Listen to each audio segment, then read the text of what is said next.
افسانے. اور جو تم کہتے ہو کہ اگر فرشتے اس پر اترتے ہم پر کیوں نہیں اترتے، یہ مذاق ہے نبوت. ہاں یہ اللہ ہر ایرے کہہ رہے ہو کہ دیتا ينزل الملائکۃ بالروح من امرہ علی من یشاء من عبادہ. اللہ اپنا روح دے کر اپنے حکم سے اپنے ان بندوں پر فرشتوں کو اتارتا ہے جن کو اپنے بندوں میں سے وہ چن لیتا ہے. وہ چنے ہوئے لوگ ہوتے ہیں. یہ بنگلے کوٹھیاں لباس نہیں دیکھے جاتے، وہ اللہ نے پیدا ہی ایسے کیے ہوتے ہیں. پیدائشی طور پر ان میں ایسے اوصاف اور قابلیت ہوتی ہے کہ وہ نبوت کے تاج کے لائق ہوتے ہیں. نبوت کو سونے کا تاج ہے یا پٹا سونے کا کتے کے گلے میں بھی ڈال دیا جائے گدے میں.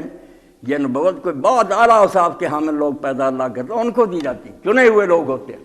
اور یہاں دیکھ لیں آپ، اللہ نے جو وحی نازل ہوتی ہے اس کو روح کہا. اللہ روح دے کر فرشتوں کو اتارتا اپنے حکم سے. اور یہی وہ بات ہے من امر ربی جس کے بارے میں مودودی صاحب نے بھی لکھا ہے، اسلائی صاحب نے بھی لکھا ہے، ابن عباس بھی کہتے تھے کہ یار کس چکر میں تم پڑ گئے یسألونک عن الروح قل الروح من امر ربی. صوفیوں نے سارا اپنا افسانہ اسی پر کھڑا کر رکھا کہ روح کے بارے میں پوچھتے ہیں تو کہہ دے روح میرے رب کا امر ہے. وہ کہتے ہیں امر تو پھر اللہ کا حصہ ہی ہے نا، اس لیے بندہ اللہ ہی ہے.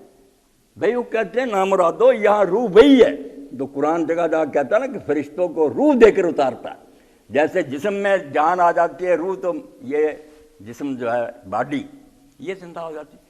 اسی طرح جب روح نازل ہوتا ہے وہی نازل ہوتی ہے تو مردہ قوم میں اور مردہ افراد زندہ ہو جاتے ہیں، ایمان آ جاتا ہے ان میں اعلیٰ کردار پیدا ہو جاتا ہے، حقیقی روحانی زندگی انہیں نصیب ہوتی ہے. یہ ایک جگہ نہیں کئی جگہ قرآن میں یہی بات کہ وَكَذَلِكَ أَوْحَيْنَا إِلَيْكَ رُوحًا مِّنْ أَمْرِنَا. اللہ کے رسول تیری طرف بھی ہم نے یہ روح بھیجا ہے اپنے امر سے، وہی امر والا میرے حکم سے اترنا. یہ روز فرشتہ چلا جاتا، حتیٰ کہ اللہ کے رسول علیہ السلام کئی مرتبہ خواہش کرتے تھے کہ جبریل یار جلدی جلدی آیا کر، مجھے وحی کی بہت خواہش ہے، شوق ہے، کلام سارا میں سن لوں ایک ہی طرح. تو انہوں نے کہا وَمَا نَتَنَزَّلُ إِلَّا بِأَمْرِ رَبِّكَ. ہم اتر سکتے ہیں محمد صلی اللہ علیہ وسلم، ہماری کیا مجال، ہم تو حکم کے بندے ہیں، نوکر. تیرے رب کے حکم سے اتریں گے ورنہ نہیں اتر سکتے. رب سے دعا کیا کہ رب زدنی علما، وہ ٹھیک ہے ہمیں جب حکم دے گا آ جائیں. تو وہی جو ہے اس کو قرآن میں ایک جگہ نہیں بہت جگہ روح کہا اور امر کہا کہ یہ ویسے نہیں آ جاتی، نہ خود ہی فرشتے بھاگے پھرتے ہیں، اللہ کے حکم سے اتر. تو کہا کہ یہ مطالبہ جو نا ہمیں کیوں نہیں ملتی وہی یہ نہیں پورا ہو سکتا. یہ اللہ نے یہی طریقہ رکھا کہ چنے ہوئے بندے ہیں ان پر یہ انعام ہوتا ہے اللہ کی طرف سے یہ زندگی بخش کلام. لما یحییکم، دوسری جگہ کا رسول کی بات مان لو کیونکہ یہ تمہیں زندہ کرتا ہے. زندہ تو پہلے ہی فزیکلی تو زندہ ہے، جسمانی زندگی تھی ان کی. یہی تھے کہ دین کے لحاظ سے مرتد ابا من کانا میتن فاحیانا، اللہ کہتا ہے جو مرے ہوئے ہیں اور ان کو ہم زندہ کر دیتے. تو یہ فرمایا کہ فرشتوں کو روح دے کر اتارتا ہے اپنے حکم سے، جن بندوں کو چن لیتا.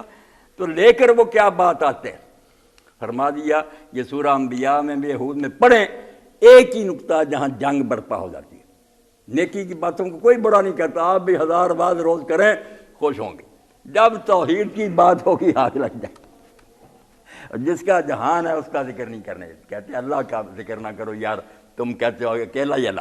تو فرمایا ان انذروا انہ لا الہ الا انا فاتقون. وہی دے کر ہمیشہ میں یہی ہدایت دے کر اتارتا رہا ہوں کہ لوگوں کو خبردار کر دو کہ میرے سوا کوئی الہ نہیں ہے. لا الہ الا اللہ کا جھگڑا ہے. وہاں بھی پیغمبر کہتے ہیں یا قوم اعبدوا ربکم، میں اپنے رب کی بات کرو، اس کے سوا کوئی الہ نہیں ہے. یہ الہ کا جو ہے نا جھگڑا یہی. اب الہ اور ہم اردو زبان میں ترجمہ کر دیں اللہ کے سوا کوئی معبود نہیں. اور قریشی صاحب کی بات ٹھیک ہے، معبود بھی عربی کا، اس سے کیا پلے پڑ.